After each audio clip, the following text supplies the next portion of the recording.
Clear है कि नहीं ये बता दीजिए। Aishwarya, Anushka, Ekansh, yes sir. ठीक है ना। Delta Q is equal to E delta V हो गया आइसोथर्मल प्रोसेस के केस में। फिर उसके बाद हम ना दो केसेस देखेंगे यहाँ पर, दो केसेस। और हाँ, वो बताने से पहले अभी एक चीज ये भी एक्सप्लेन करूंगा। पहले आप यहाँ पर लिखेंगे first case when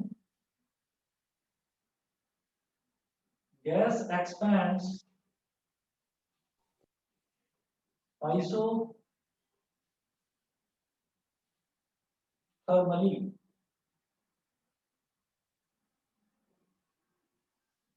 when gas expands isothermally। तो गैस आइसोथर्मली एक्सपैंड करेगी। वो एक्सपेंशन गैस का देखने से पहले एक काम करते हैं, जरा आप देखिएगा। यहाँ मैंने आइसोथर्मल प्रोसेस में एक चीज समझाई। इन an isothermal process the gas is slowly compressed. Gas को हम धीरे धीरे धीरे धीरे कंप्रेस करते हैं। इसका रीजन क्या है? अगर मैं गैस को कंप्रेस करूंगा तो उसके जो पार्टिकल्स हैं, गैस के जो पार्टिकल्स हैं, वो एक दूसरे के नजदीक आएंगे। जब एक दूसरे के नजदीक आएंगे तो उनका टेम्परेचर बढ़ेगा। क्यों? क्योंकि उनको टकराने के लिए जगह कम मिलेगी। तो पहले अगर इतनी जगह थी तो टकराने में थोड़ा टाइम ज्यादा लग रहा था। अब जगह कम मिलेगी तो फ्रीक्वेंटली टकराएंगे, फ्रीक्वेंटली टकराएंगे तो टेम्परेचर बढ़ेगा, है ना। तो अब आप ये देखिएगा, in an isothermal process the gas is slowly compressed so that heat produced due to work done on the gas. क्योंकि आपने गैस पर वर्क डन करा, आपने उसको कंप्रेस करा। तो जब आप उसको कंप्रेस करेंगे तो उनके पास जो जगह है टकराने के लिए, जो इंटरमॉलिक्यूलर इंटरेक्शन जो होता है उसके लिए जो जगह है, जो स्पेस है, वो कम हो जाएगा। तो वो हीट उसकी बढ़ेगी, यानी कि टेम्परेचर बढ़ेगा। और टेम्परेचर बढ़ गया तो फिर वो आइसोथर्मल प्रोसेस तो नहीं रहा ना। फिर वो आइसोथर्मल प्रोसेस नहीं रहा, क्योंकि टेम्परेचर बढ़ गया मतलब टेम्परेचर चेंज हुआ। अब हम ये कह रहे हैं उसको धीरे धीरे कंप्रेस करना है। धीरे धीरे कंप्रेस करने का मतलब क्या है? मैं उसको धीरे धीरे कंप्रेस करूंगा तो मेटालिक कंटेनर है, और मेटालिक कंटेनर की ये प्रॉपर्टी होती है कि वो अपनी वॉल्स के थ्रू भी हीट सराउंडिंग्स में भी ट्रांसफर करता है। तो जब उसका टेम्परेचर थोड़ा थोड़ा बढ़ेगा तो वो थोड़े थोड़े बढ़े हुए टेम्परेचर को सराउंडिंग्स में ट्रांसफर कर देगा। सराउंडिंग्स में ट्रांसफर करेगा, यानी कि जो उसकी एक्सटर्नल सरफेस है वो गर्म होनी शुरू हो जाएगी, लेकिन अंदर गैस का टेम्परेचर वो सेम रखेगा। वो गैस का टेम्परेचर सेम रहेगा। क्यों? जितनी उसकी हीट बढ़ी वो उसने सराउंडिंग्स को ट्रांसफर कर दी, यानी कि अंदर जो गैस है, जिसको हम सिस्टम बोल रहे हैं, सिस्टम का टेम्परेचर कांस्टेंट रहेगा। That's why this is called isothermal process. ठीक है। तो आइसोथर्मल प्रोसेस की एसेंशियल कंडीशन ये है कि गैस को कंप्रेस करो या गैस को एक्सपैंड करो, but that should be done slowly. Slowly के लिए एक शब्द और यूज किया जाता है, ग्रेजुअली। ग्रेजुअली का मतलब भी होता है धीरे धीरे से करना। ठीक है। So in an isothermal process, the gas is slowly compressed so that heat produced due to the work done on the gas is transferred to the surroundings. Surroundings में बाहर की तरफ ट्रांसफर कर दिया जाएगा। So that temperature of the gas remains constant. मुझे लगता है कि ये पैराग्राफ आपको समझ में आ गया होगा, बहुत इंपॉर्टेंट पैराग्राफ है। So this is called essential condition for an isothermal process, and this is called equation of isothermal process. Equation of isothermal process क्या होता है? PV is equal to constant। उसके बाद हम ये देखेंगे कि अगर first law of thermodynamics isothermal process पर लगा दिया जाए तो दो assumptions मेरे पास, दो assumptions क्या, दो ऑब्जर्वेशन मेरे पास आती हैं। क्या? when gas expands isothermally, जब गैस एक्सपैंड होगा तो तब क्या होगा आप ये देखिएगा। गैस एक्सपैंड हो रही है, गैस एक्सपैंड हो रही है, इसका मतलब क्या है कि गैस का वॉल्यूम बढ़ रहा है। गैस एक्सपैंड हो रही है, इसका मतलब गैस का वॉल्यूम बढ़ रहा है। गैस का वॉल्यूम बढ़ रहा है तो उसका मतलब क्या हो गया? वॉल्यूम बढ़ने का मतलब क्या है कि जो चेंज इन वॉल्यूम है, दिस इज बिकमिंग पॉजिटिव। ठीक है। व्हेन गैस एक्सपेंड्स आइसोथर्मली, तो हम ये कहेंगे in this case delta V is positive and hence E delta V is positive। भाई प्रेशर कभी भी नेगेटिव तो नहीं होता, डेल्टा V पॉजिटिव है, प्रेशर भी पॉजिटिव है, तो positive into positive again positive. It implies that delta Q is positive। Delta Q is positive, delta Q is positive। Heat कब पॉजिटिव होती है? डेल्टा क्या, डेल्टा Q, ये Q क्या है? Change in heat. तो delta Q is positive। Delta Q is positive का मतलब क्या है कि हीट बढ़ रही है। जब हीट बढ़ रही है तो इसका मतलब क्या है, आप देखिएगा,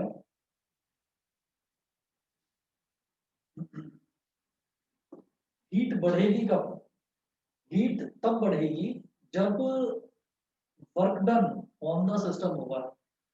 हीट कब बढ़ेगी? जब हीट एब्जॉर्ब करी जाती है। Absorbed heat is taken as, मैंने साइन असम्पशन बताया था, absorbed heat is taken as positive and heat which is given out is taken as negative.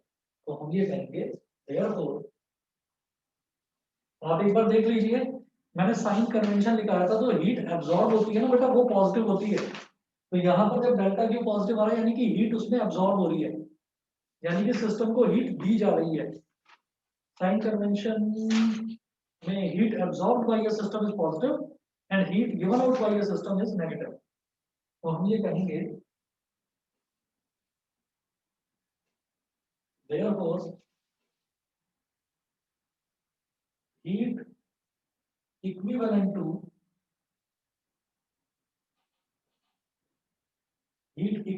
to work done by the gas has to be supplied to the system from an external source।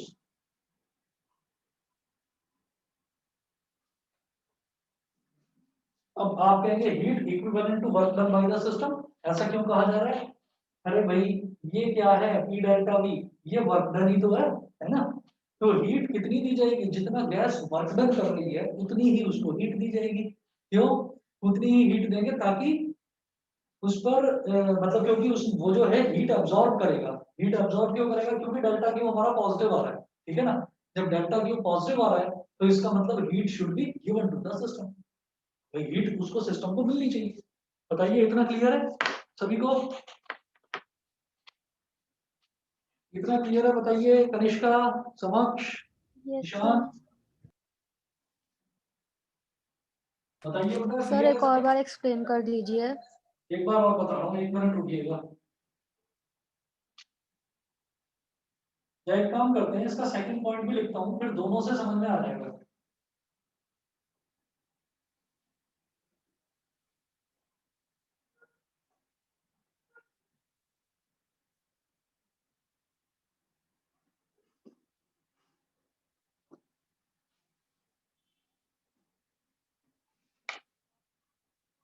Second point लिखे, जैसे ये ना, when gas expends isothermally, अभी इसको भी और दूसरे को भी, दोनों को एक साथ बताता हूँ, तो दूसरा भी लिख लीजिए। सेकंड है,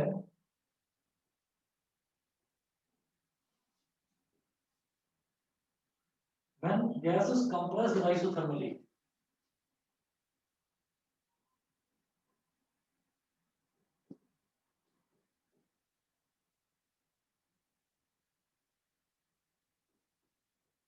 when gas is compressed isothermally,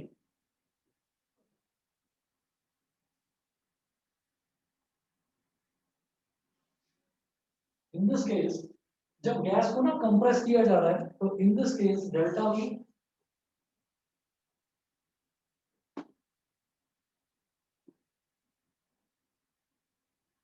ये नेगेटिव होता है and hence P delta V is also negative, implies that delta Q is negative. Therefore,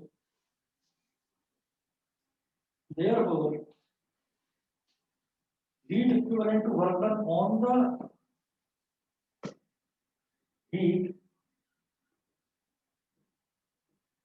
equivalent to work done on the system, heat equivalent to work done on the system has to be removed from the gas, has to be removed from the has to be removed from the gas.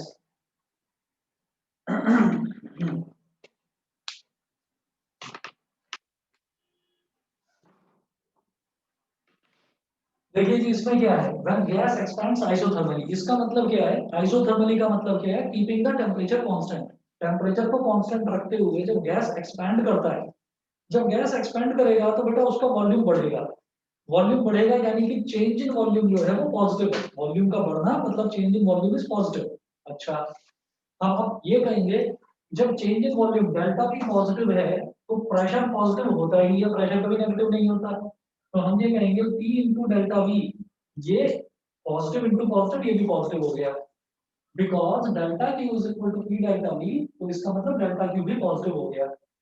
Heat जो है, heat positive कब होती है, when heat is absorbed by a system, when heat is absorbed by a system, यानी कि system क्या है यहाँ पर, गैस, तो गैस हीट एब्जॉर्ब कर रही है, तो गैस हीट एब्जॉर्ब कहाँ से करेगी, बाहर से ही, तो कुछ ना कुछ उसको एक्सटर्नल सोर्स से ही तो दिया जाएगा, तभी तो वो हीट एब्जॉर्ब करेगी। तो वही चीज लिखा है कि heat equivalent to work done by the gas has to be supplied to the system from an external source. Heat जो है equivalent to work done by the system, वो तो पता ही है आपको कि हीट जो है वो work done by the system के इक्विवेलेंट है आइसोथर्मल प्रोसेस के केस में, ठीक है।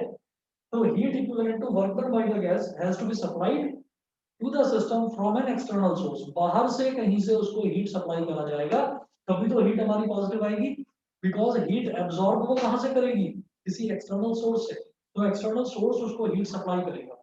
ये क्लियर है? Yes sir.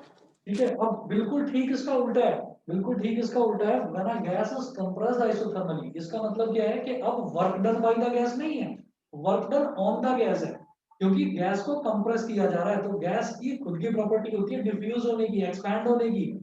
अगर किसी कंटेनर में नहीं है ना गैस, तो गैस की प्रॉपर्टी होती है फैलने की, एक्सपैंड होने की, एक्सपैंड मतलब फैलना। तो गैस को कंप्रेस कहां से करा जाएगा, बाहर से, तो हमने क्या करा, with the help of system हमने उसको कंप्रेस करना शुरू करा, यानी कि we are doing work on the system, gas मतलब system, we are doing work on the system. तो इस केस में आप ये देखिएगा हम उसको कंप्रेस कर रहे हैं, यानी कि we are reducing its volume, volume को रिड्यूस करा जा रहा है, यानी कि change in volume delta V is negative, pressure positive है, डेल्टा वी नेगेटिव है, पॉजिटिव इनटू नेगेटिव क्या हो गया, नेगेटिव, है ना, delta Q P delta V के तो इक्वल है, इसका मतलब डेल्टा क्यू नेगेटिव आ रहा है। डेल्टा क्यू नेगेटिव का मतलब क्या है, हीट नेगेटिव कब होती है, when heat is given out by the system, तो heat given out by the system, तो वही चीज है कि heat equivalent to work done on the system has to be removed from the gas, यानी कि heat is removed from the gas, heat जो है सिस्टम से बाहर जा रही है। समझ में आ गया? बताइए जी, क्लियर है? Yes sir.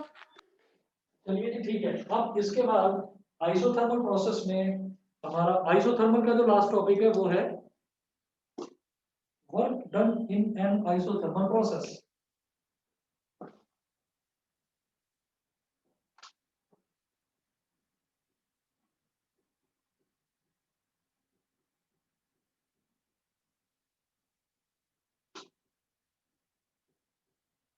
Work done in an isothermal process.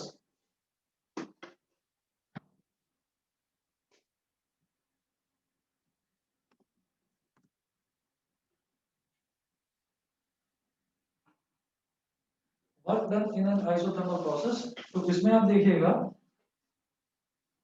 कि जब भी कभी हम ये आइसोथर्मल प्रोसेस है, अभी आगे एडियाबैटिक की भी बात करेंगे, तो हमें वही सेम डायग्राम बनाना है पिस्टन और गैस वाला।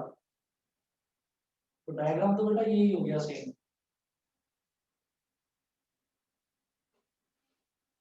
यहाँ पे हमने पिस्टन लगा रखा है,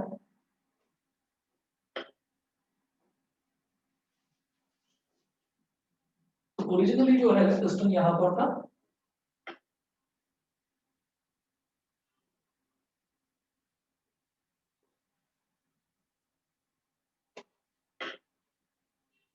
ये जो डिस्टेंस है कितना ये एक्सपैंड कर गई गैस, dx, यहाँ पर गैस है, तो ये तो आप डायग्राम बना ही देना, आइसोथर्मल हो या एडियाबैटिक हो, ये वाला डायग्राम तो बना ही देना। उसके बाद आप कहेंगे यहाँ पर वही चीज जो हम पहले भी कर चुके हैं, work done by the system, system मतलब gas, work done by the system when the system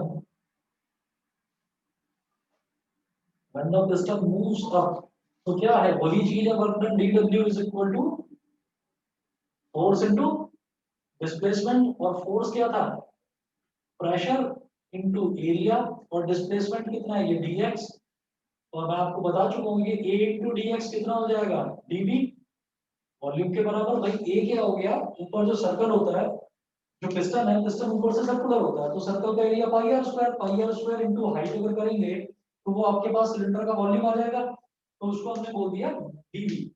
तो dw is equal to pdv। ये हालांकि बताने की जरूरत नहीं थी, पर फिर भी अगर अलग से पूछा जाए तो बता दीजिएगा, इतना सा बताने में कुछ ज्यादा नहीं है आपको, है ना। तो हम dw delta w is equal to directly p delta v लिखें, इट्स बेटर कि आप दिखा दो dw is equal to pdv कहां से आता है। वो करने के बाद में आप ये कहेंगे कि क्योंकि ये जो वर्क डन हम निकाल रहे हैं ये आइसोथर्मल प्रोसेस का निकाल रहे हैं, तो बेटा यहाँ पर टेम्परेचर चेंज नहीं हो सकता, यहाँ चेंज जो है प्रेशर होगा और वॉल्यूम होगी change.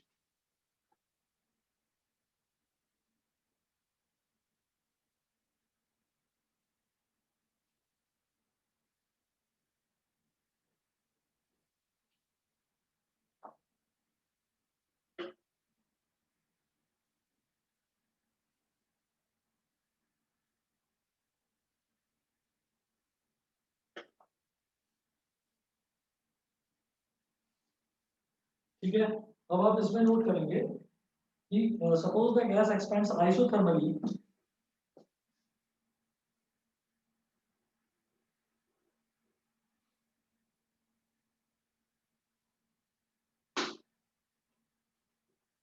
suppose the gas expands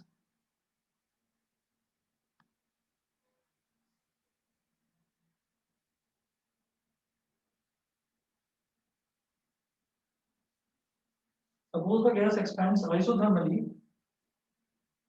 from initial state, from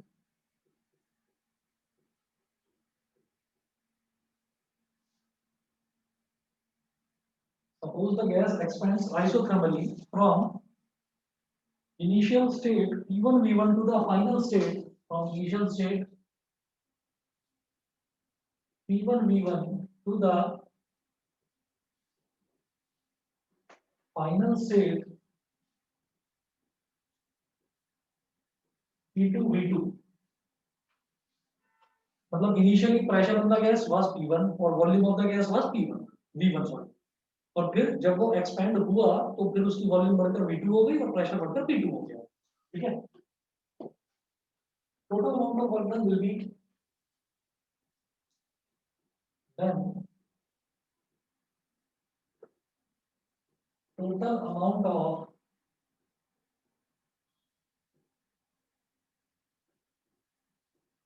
work done, then total amount of work done will be W ISO। Work done को W लिखेंगे और सबस्क्रिप्ट में लिख देंगे आइसो, बेसिकली है तो वर्क डन ही, पर क्योंकि आइसोथर्मल एक्सपेंशन है तो सबस्क्रिप्ट में आइसो लिख दिया। W ISO is equal to integration, भाई डेल्टा W, ये dW क्या है, इंटीग्रेशन ऑफ PdV। अब P तो यहाँ पर कांस्टेंट है लेकिन dV यानी कि वॉल्यूम इज वेरिएबल, तो P dV, क्योंकि V के रिस्पेक्ट में इंटीग्रेशन हो रहा है तो V कहां से कहां चेंज हो रहा है, V1 से V2। ठीक है, P कांस्टेंट है बाहर निकाल लो, W ISO is equal to P integration V1 to V2 और dV। ये हो गया, ये करने के बाद में एक मिनट, P की जगह एनआरटी बाई बी, हाँ एनआरटी बाई वी लिखेंगे। हम एक काम करेंगे, जो हमने आइसोथर्मल प्रोसेस है ना, आइसोथर्मल प्रोसेस की इक्वेशन ये थी कि PV is equal to RT, PV is equal to constant का, और यहाँ पर नंबर ऑफ मोल्स जो है वो भी फिक्स है, तो यानी कि कुछ ना कुछ तो होंगे, तो हम ये कहेंगे पीवी ना इधर, चलिए नहीं करते, since PV is equal to nRT, it implies that P is equal to nRT upon V. ये तीनों चीजें कांस्टेंट है nRT, लेकिन वॉल्यूम वेरिएबल है. W iso is equal to integration V1 to V2, P की जगह डाल दीजिए nRT upon V into dV. अब nRT बाहर निकाल लीजिए.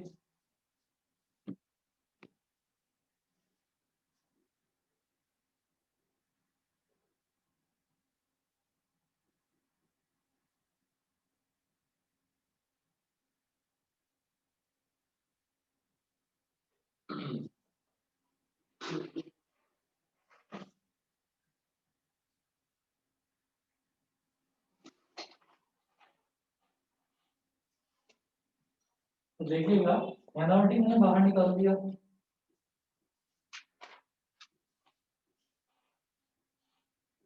nRT integration V1 to V2 dV upon V और dx अपॉन x का इंटीग्रेशन होता है log x. तो यहाँ पर हम लेंगे नेचुरल लॉग. नेचुरल लॉग को बोलते हैं ln. तो जब भी कभी होता है, मतलब इंटीग्रेशन जब भी लिया जाता है तो वो नेचुरल लॉग का लिया जाता है. मतलब लॉग ना लिखकर नेचुरल लॉग लिखेंगे. लॉग में और नेचुरल लॉग में एक डिफरेंस होता है, बताता हूँ अभी, 1 मिनट वेट करिए. W iso is equal to nRT. यहाँ मैं लिखूंगा ln, लिखेंगे ln मतलब natural log ln V lower limit V1 upper limit V2. W iso is equal to nRT ln V2 minus ln V1. यही तो होता है कि यहाँ पर V की जगह पहले अपर लिमिट डाल देंगे, फिर माइनस, फिर V की जगह लोअर लिमिट डाल देंगे. तो natural log V2 minus natural log V1 ये हो गया. अब जब log V2 minus log A minus log B का फॉर्मूला होता है log A अपॉन B. ठीक है, तो इसको मैं लिख दूंगा log V2 upon V1. W iso is equal to nRT ln V2 upon V1. ln होता है नेचुरल लॉग. नेचुरल लॉग ये होता है log to the base e, है ना. और एक होता है नॉर्मल लॉग, होता है वो होता है log टू द बेस 10. तो हम जो नॉर्मली लॉग करते हैं वो log टू द बेस 10 वाला करते हैं. इस नेचुरल लॉग को log टू द बेस 10 में कन्वर्ट करने के लिए इसको मल्टीप्लाई किया जाता है 2.303 से. ठीक है, तो ये हो जाएगा W iso is equal to 2.303 into nRT. और ये जो ln है ये हो जाएगा log V2 अपॉन V1. बताइए जी, सभी को क्लियर है इतना?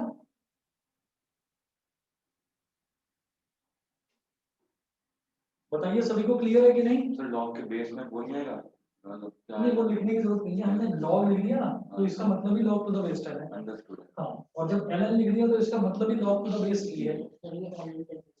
अब कुछ मतलब आप log को समझ लीजिए कि जब भी हम log लेते हैं, हाँ, ये इंटीग्रेशन का फॉर्मूला होता है कि जब भी अपॉन में होगा, जैसे dv अपॉन v है, हाँ, dx अपॉन x, तो उसका इंटीग्रेशन है, तो ये ln x हो जाता है. बताइए बेटा, इतना क्लियर है सभी को? Yes sir. ठीक है, चलिए ये करने के बाद में नेक्स्ट पर आते हैं हम. नेक्स्ट है, ये तो आपका आइसोथर्मल प्रोसेस यहाँ पर पूरा कंप्लीट होता है. इसके बाद में नेक्स्ट है जी एडियाबैटिक प्रोसेस. तो नेक्स्ट स्टडी डालेंगे adiabatic process.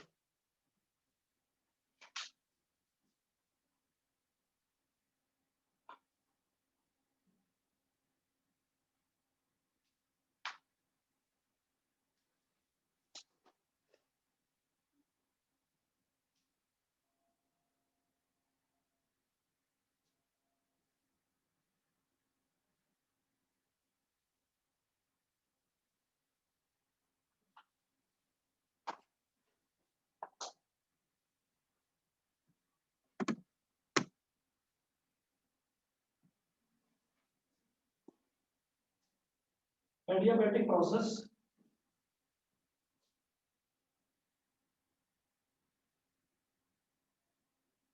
ADIA BATIC adiabatic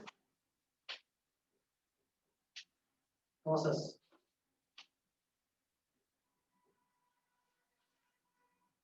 इसमें नोट करिए an adiabatic process is one in which the pressure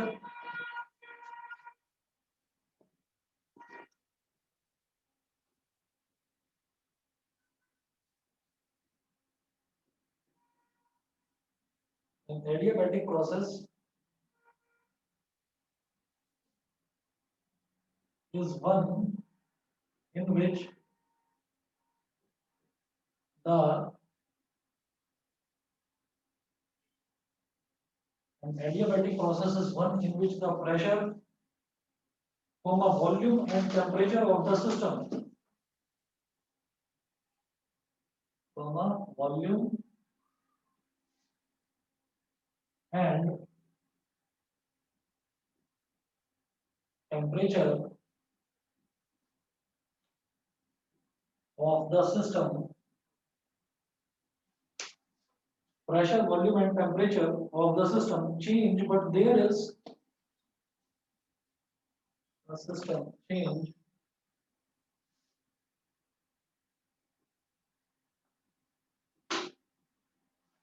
but there is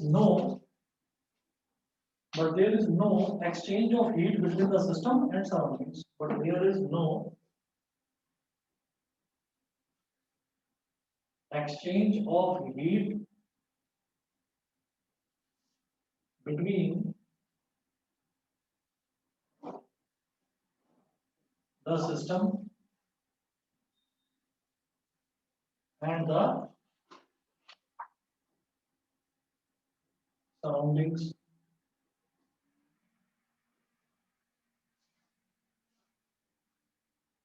इसमें प्रेशर, वॉल्यूम, टेम्परेचर सब कुछ चेंज हो सकता है। एडियाबैटिक प्रोसेस में प्रेशर, वॉल्यूम और टेम्परेचर सब कुछ चेंज हो सकता है।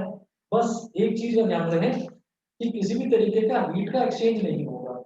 हीट जो है वो ना तो सिस्टम की सराउंडिंग में जाएगी ना सराउंडिंग के सिस्टम में। सिस्टम मतलब गैस, ठीक है।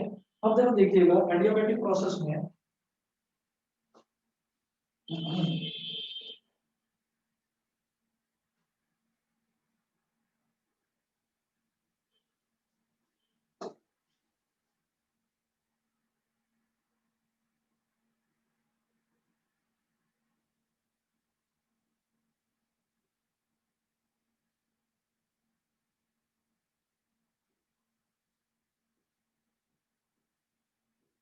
ये पिस्टन है और ये गैस है,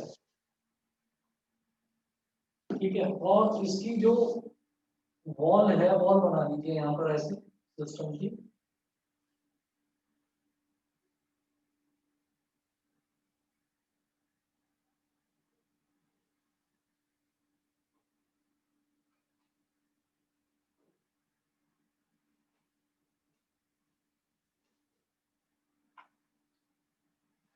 नॉन कंडक्टिंग वॉल, क्योंकि ये एडियाबैटिक प्रोसेस है तो नॉन कंडक्टिंग वॉल होगी, ठीक है। जब देखिएगा क्या करना है इसमें हमको।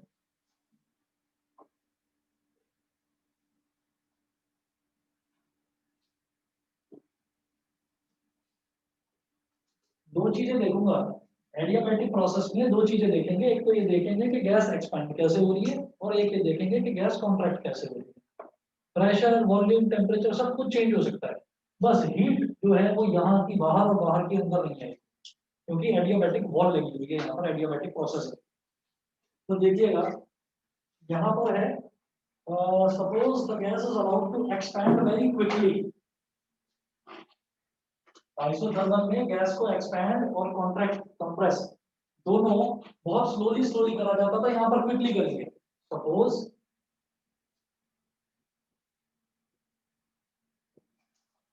The gas is allowed to expand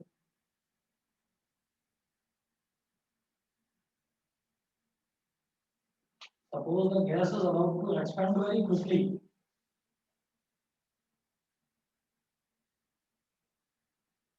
work is done by the, therefore work is done by the gas, therefore work is done by the gas. So its internal energy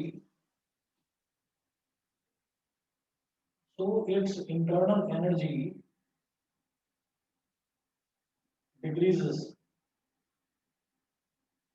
Work is done by the gas, so its internal energy decreases.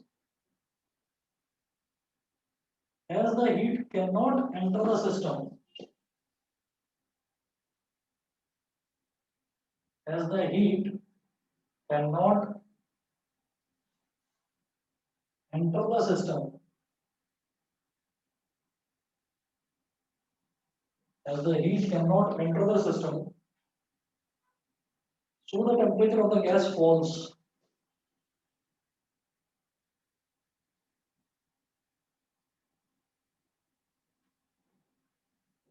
So the temperature of the gas falls. Internal energy पर और temperature पर एक adiabatic process में क्या फर्क पड़ता है वो यहाँ दिखाई देता है। हमने क्या करा, वहां हमारे पास एक प्रॉब्लम थी आइसोथर्मल प्रोसेस में। प्रॉब्लम क्या कहें आप, एक रेस्ट्रिक्शन थी हमारे पास। वो रेस्ट्रिक्शन ये थी कि अगर मैं गैस को तेजी से कंप्रेस कर दूंगा तो तेजी से कंप्रेस करने पर क्या होगा, उस गैस का टेम्परेचर बढ़ जाएगा। हम ये कहेंगे कि धीरे धीरे करने से क्या होगा, जो थोड़ा बहुत मामूली सा भी टेम्परेचर में चेंज हुआ होगा ना, जो टेम्परेचर बढ़ेगा वो अपनी सराउंडिंग्स को ट्रांसफर कर देता है। ठीक है, जो सिस्टम है यानी कि जो गैस है वो अपनी सराउंडिंग्स को ट्रांसफर कर देता है उस इंक्रीजिंग टेम्परेचर को। तो जो अंदर का टेम्परेचर है वो कांस्टेंट रहता है, उस पर कोई फर्क नहीं पड़ता। अब यहाँ पर मेरे पास टेम्परेचर की कोई रेस्ट्रिक्शन तो है नहीं, टेम्परेचर बढ़ता है तो बढ़ता रहे या कम होता है तो कम होता रहे, कोई प्रॉब्लम नहीं। तो क्या है कि अब मैं फटाफट से उसको कंप्रेस करूंगा या फटाफट से एक्सपैंड होने दूंगा गैस को। तो suppose the gas is about to expand very quickly, हमने गैस को क्विकली एकदम तेजी से एक्सपैंड होने दिया। तो जब गैस तेजी से एक्सपैंड होगी तो उसका वॉल्यूम बढ़ेगा, जब वॉल्यूम बढ़ेगा तो उसके पार्टिकल्स के बीच का डिस्टेंस बढ़ेगा, जब डिस्टेंस बढ़ेगा तो धीरे धीरे टकराएंगे वो एक दूसरे से। डिस्टेंस नजदीक होगा तो फटाफट फटाफट टकराएंगे, तो यानी कि वो धीरे धीरे टकराएंगे। जब वो धीरे धीरे टकराएंगे तो ऑब्वियस सी बात है कि टेम्परेचर जो है वो अंदर का गिरेगा ही गिरेगा, कम होगा, यानी कि temperature of the gas falls. ठीक है, बाहर से भी किसी तरीके की कोई हीट सप्लाई नहीं हो रही है तो टेम्परेचर फॉल करेगा ही करेगा। अगर बाहर से हीट सप्लाई हो रही होती तो टेम्परेचर शायद मेंटेन रह जाता। ठीक है, दूसरा इंटरनल एनर्जी डिक्रीज होगी, क्यों? Because work is done by the gas. भाई एक्सपैंड होने दे रहे हैं तो कौन एक्सपैंड कर रहा है उसको? गैस ही तो ताकत लगाकर गैस ही तो वर्क करके उसको एक्सपैंड कर रही है। और जब गैस वर्क कर रही है तो उसकी इंटरनल एनर्जी तो कम होगी ही होगी, एनर्जी ही तो उसकी कंज्यूम हो रही है वर्क करने में। समझ में आ गया सभी को? बताइए बेटा, क्लियर है? ऐश्वर्या, अनुष्का बताइए, ईशान, एकांश।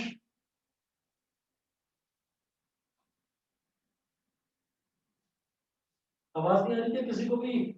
इतना समझे कि नहीं? सर मुझे ढंग से समझ नहीं आ रहा। ठीक है जी, दोबारा बताता हूँ मैं।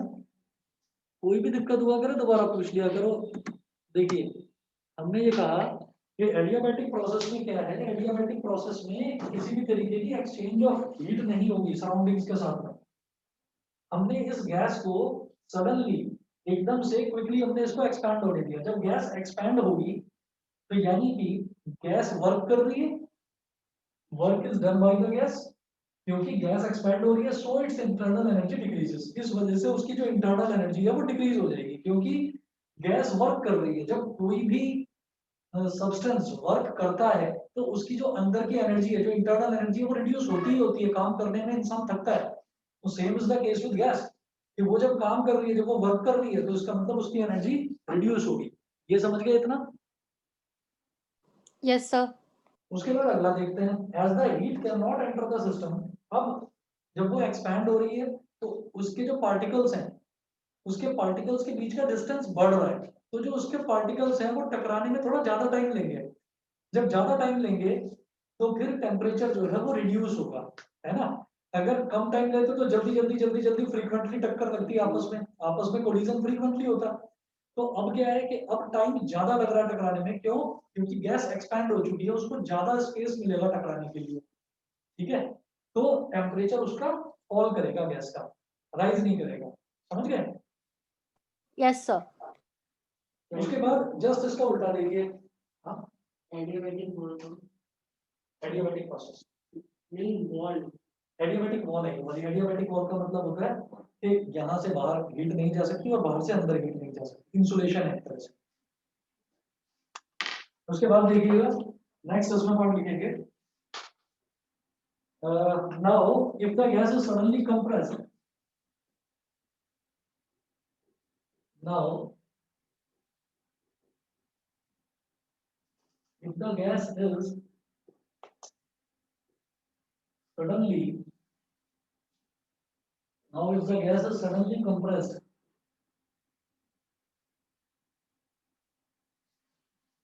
now if the gas is suddenly compressed, work is done on the gas.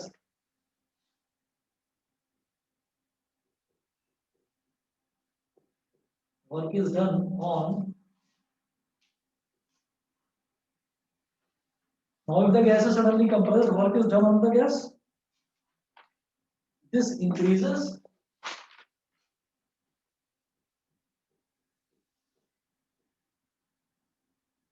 the internal, this increases the internal energy of the gas.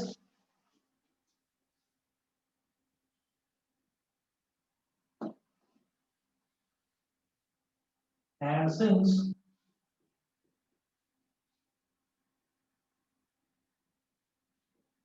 no heat is transferred to the surroundings,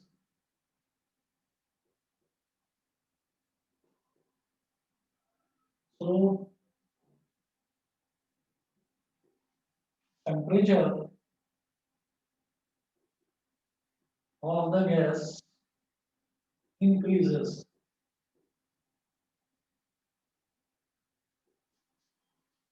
Temperature of the gas increases. If the gas is suddenly compressed, अगर gas को तेजी से compress कर दिया जाता है तो उसके बीच के जो पार्टिकल्स हैं उनके बीच का स्पेस आप रिड्यूस कर रहे हैं, यानी कि जो पार्टिकल्स हैं वो सडनली एक दूसरे से कोलाइड करेंगे, सडनली एक दूसरे से टकराएंगे। जब बहुत ज्यादा फ्रीक्वेंट कोलिजन होगा, मतलब जल्दी वो टकराएंगे, तो टेम्परेचर बढ़ेगा ही बढ़ेगा। मोरोवर बाहर से हम किसी भी तरीके का टेम्परेचर उसमें यहाँ से बाहर कोई टेम्परेचर लीक नहीं होने दे रहे हैं। क्यों? क्योंकि एडियाबैटिक प्रोसेस है, यानी कि एडियाबैटिक वॉल है, इंसुलेट कर रखा है हमने इसको सराउंडिंग से, तो सराउंडिंग में किसी भी तरीके का कोई टेम्परेचर लीकेज नहीं होगा। दैट्स व्हाई टेम्परेचर को इंक्रीज होना ही होना है। और जब सीधी सी बात है कि जब अंदर जब हमने वर्क डन, मतलब जब गैस को हमने कंप्रेस किया, जब हमने गैस को कंप्रेस करा, उसके पार्टिकल्स नजदीक आएंगे तो तेजी से फ्रीक्वेंटली कोलाइड करेंगे, यानी कि उनकी इंटरनल एनर्जी जो है वो बढ़ेगी, वो कम नहीं है। सबको समझ में आ गया? बताइए जी, इतना क्लियर है? Yes sir. ठीक है, बस जी 1 मिनट का मैं जरा पानी पीकर आऊँ, फिर आगे करता हूँ continue.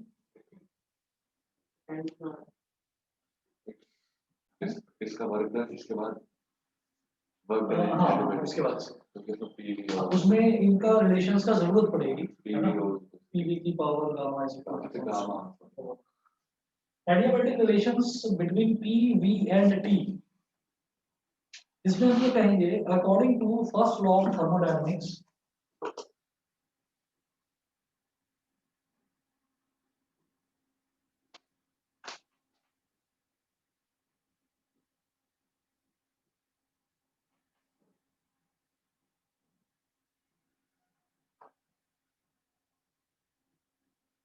according to first law of thermodynamics, delta Q is equal to delta U plus P delta V।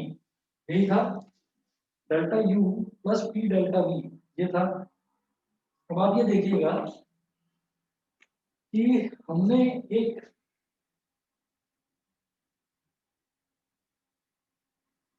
Myers formula का डेरिवेशन करा था, जिसमें मैंने Cp की और Cv की वैल्यू निकाली थी।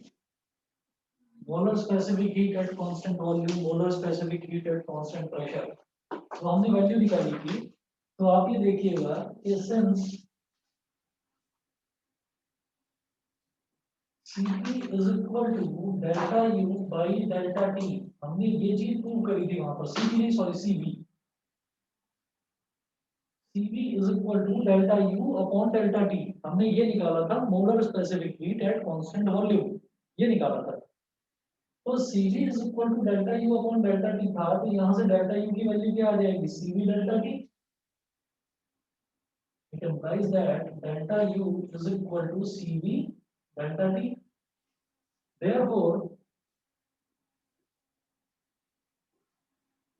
delta Q is equal to CV delta T plus P delta V।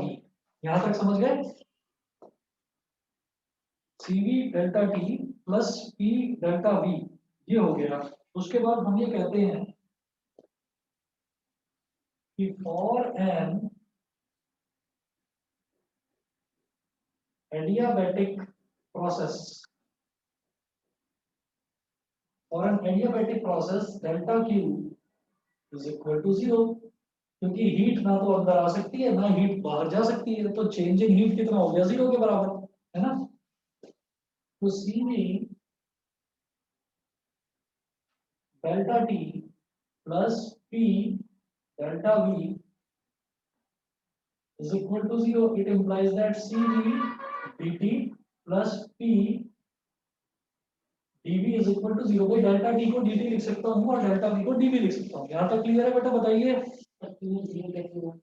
क्योंकि एडियाबैटिक प्रोसेस है ना, एडियाबैटिक रिलेशन। एडियाबैटिक में क्या है, कोई भी हीट अंदर से बाहर नहीं जा सकती, कोई भी हीट बाहर से अंदर नहीं आ सकती, तो चेंज इन हीट है ही नहीं। चेंज इन हीट कितना, 0 है। बताइए बेटा, यहाँ तक क्लियर है? कनिष्का, क्लियर है इतना? समझ, बताओ। Yes sir. ठीक है, अनुष्ठा, ऐश्वर्या, Yes, sir. एकांश, Yes, sir. चलिए ठीक है। हमने ये कर दिया, CV dt plus P dV is equal to 0, ये हो गया। इसको बोल दीजिए बेटा इक्वेशन नंबर 1। उसके बाद हम कहेंगे कि according to ideal gas equation, according to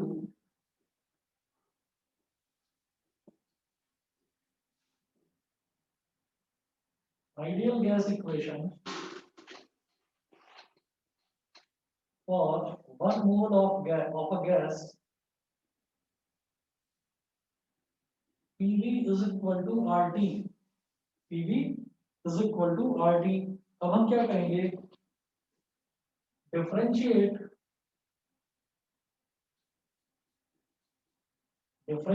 both sides,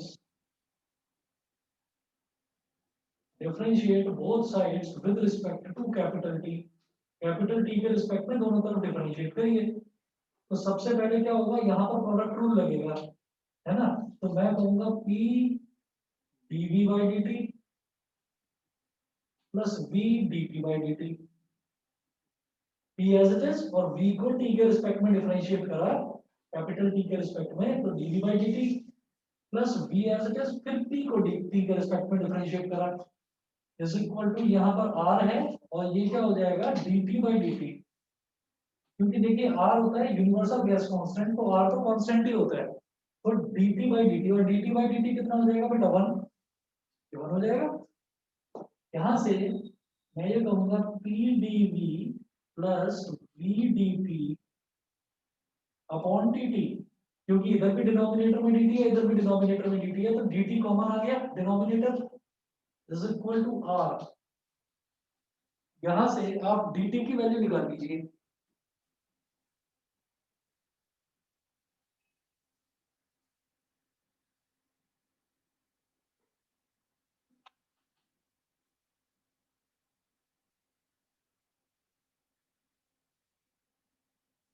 हाँ, ये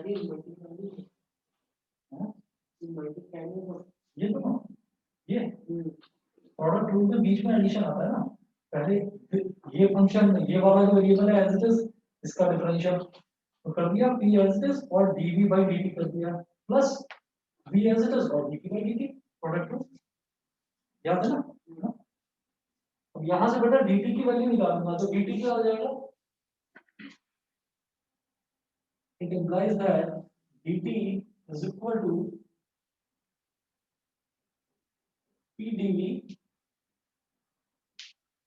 plus VdP upon R. PdV plus VdP upon R. Put this value in equation 1.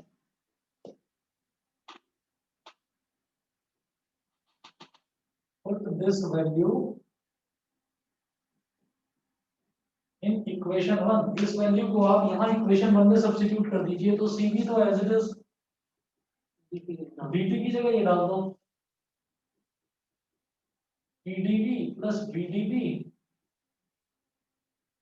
Upon R, है ना, और plus PdV is equal to 0। ये हो गया। अब इसको ना आप एक्सपेंड करिए, जैसे यहाँ डिनोमिनेटर में आ रहा है R को यहाँ मल्टीप्लाई कर दो तो ये हो गया CV into PdV plus CV into VdP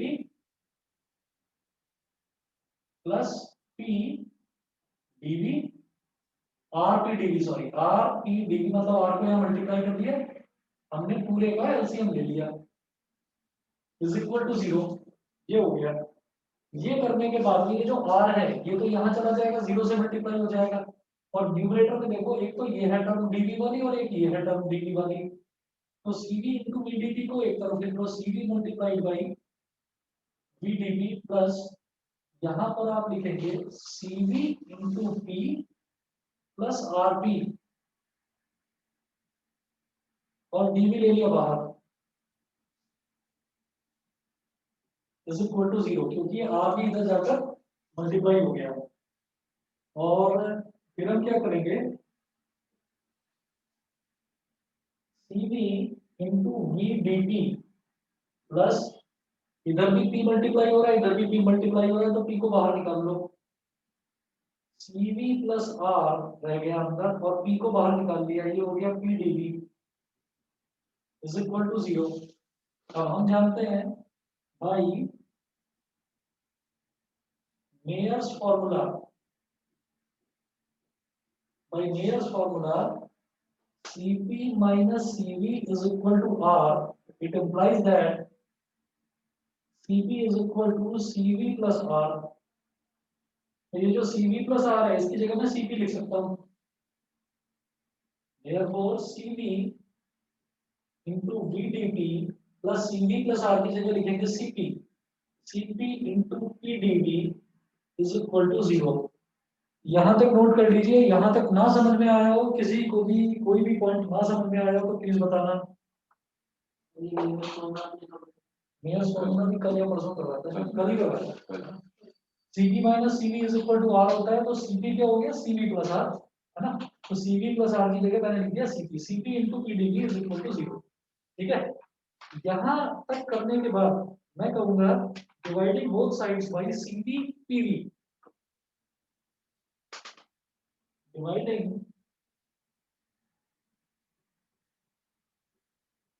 both sides by CV into P capital V, इससे डिवाइड कर दो थ्रू आउट का, है ना। डिवाइड करने से क्या होगा, क्यों करा जा रहा है डिवाइड अभी समझेंगे आप।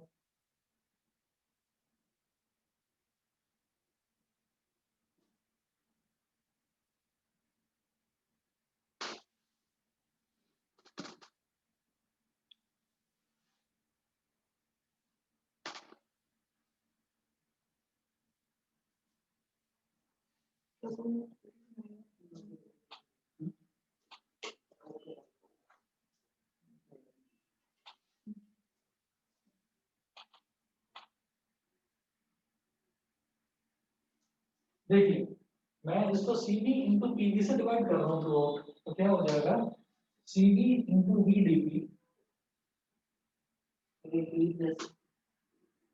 Upon CV into PV, C subscript में भी है ऊपर P into V plus CP multiplied by PdV upon CV into PV is equal to 0 upon CV into PV। ये हो गया। अब आप देखिएगा CV से CV कट गया और V से V कट गया, तो यहाँ पर बचेगा केवल dP अपॉन P प्लस यहाँ पर P से P कट गया और CP अपॉन CV होता है बेटा gamma, gamma dV upon V is equal to 0। यहाँ तक क्लियर है कि नहीं?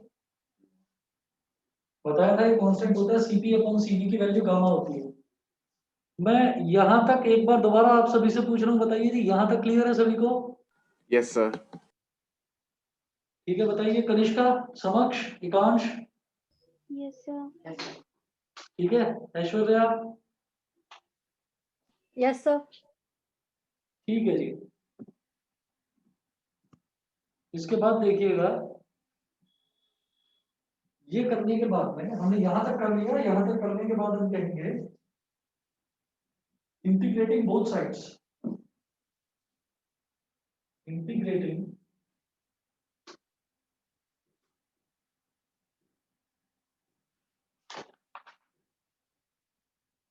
बोथ साइड्स, तो ये हो गया integration dP upon P plus integration gamma dV upon V is equal to C। C होता है कांस्टेंट ऑफ इंटीग्रेशन, जब भी मैं इंटीग्रेट करता हूँ, इनडेफिनिट इंटीग्रेशन करता हूँ, तो कांस्टेंट ऑफ इंटीग्रेशन आ जाता है, ठीक है। तो dP अपॉन P क्या हो जाएगा? ये हो जाएगा ln P, natural log P। Gamma is a constant, तो गामा तो एज इट इज, और dV अपॉन V क्या हो जाएगा? Natural log V, ln V is equal to C। ये हो गया।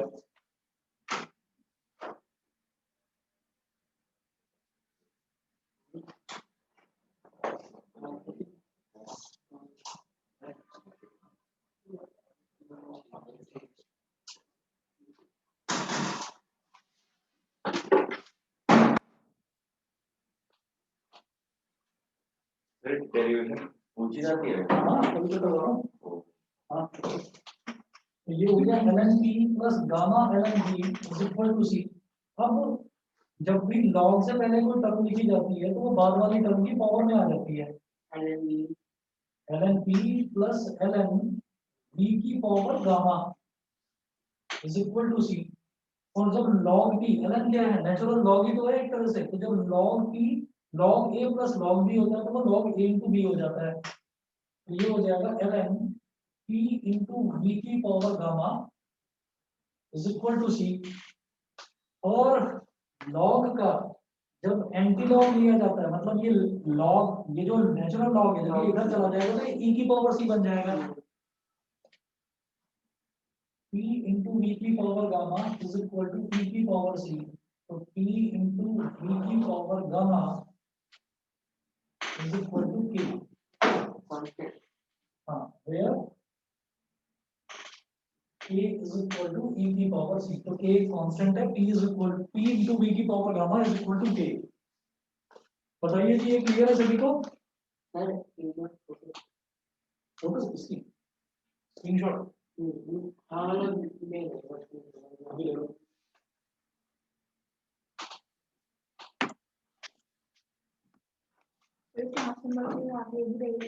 हाँ हाँ, अभी दो और आंसर।